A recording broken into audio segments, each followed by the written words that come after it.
दिल्ली के द्वारका में एक जनसभा को संबोधित करते हुए पीएम नरेंद्र मोदी ने कहा कि कभी कभी झूठ बोलते समय शहजादे के मुंह से सच निकल जाता है। तो राहुल गांधी पर वो निशाना साधते हुए नजर आए।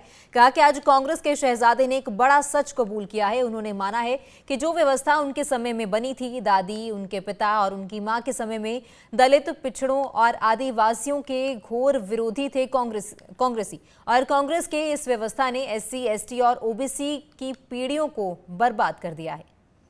तो राहुल गांधी पर निशाना साधते हुए पीएम नरेंद्र मोदी नजर आए और कहा कि SC, ST और OBC की पीढ़ियों को कांग्रेस बर्बाद कर चुकी है। क्या कर रहे हैं? मैं तो इनकी बात कई बार लाख झूठ बोलते हुए भी शहजादे की जुबान पर सच्चाई तो आ ही जाती है।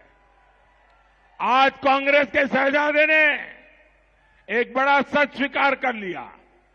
शहजादे ने मान लिया है कि उनकी दादी, उनके पिताजी, उनकी माताजी के समय जो सिस्टम बना वो दलितों, पिछड़ों, आदिवासियों का घोर विरोधी रहा है। कांग्रेस के इसी सिस्टम ने SC, ST, OBC की कितनी ही पीढ़ियों को तबाह किया। आज शहजादे ने खुद ये बात मान ली। दिल्ली के द्वारका में एक जनसभा को संबोधित करते हुए पीएम नरेंद्र मोदी ने कहा कि कभी कभी झूठ बोलते समय शहजादे के मुंह से सच निकल जाता है। तो राहुल गांधी पर वो निशाना साधते हुए नजर आए। कहा कि आज कांग्रेस के शहजादे ने एक बड़ा सच कबूल किया है। उन्होंने माना है कि जो व्यवस्था उनके समय में बनी थी, दादी, उनके पिता और उनकी मां के समय में दलित, पिछड़ों और आदिवासियों के घोर विरोधी थे कांग्रेसी, और कांग्रेस के इस व्यवस्था ने SC, ST और OBC की पीढ़ियों को बर्बाद कर दिया है। तो राहुल गांधी पर निशाना साधते हुए पीएम नरेंद्र मोदी नजर आए और कहा कि SC, ST और OBC की पीढ़ियों को कांग्रेस बर्बाद कर चुकी है। क्या कर रहे हैं? मैं तो इनकी बात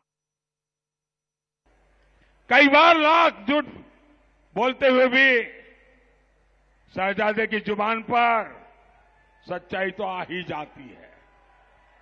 आज कांग्रेस के शहजादे ने एक बड़ा सच स्वीकार कर लिया। शहजादे ने मान लिया है कि उनकी दादी, उनके पिताजी, उनकी माताजी के समय जो सिस्टम बना वो दलितों, पिछड़ों, आदिवासियों का घोर विरोधी रहा है। कांग्रेस के इसी सिस्टम ने SC, ST, OBC की कितनी ही पीढ़ियों को तबाह किया। आज शहजादे ने खुद ये बात मान ली।